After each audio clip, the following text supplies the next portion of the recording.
สบายดีตอนแรกมนุษย์นี่สิพามาเฮ็ดเมนูกับแกมเนาะเมนูสายจวดนี่ก็คือ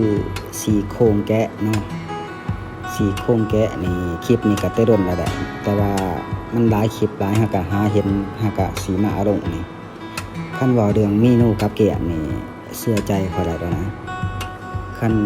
ได้ประมาณ 4-5 จอกแล้วคิดเอาไว้เป็นไว้ว่าสิเฮ็ดเมนูหยังกับแกมดีนะแดงมัน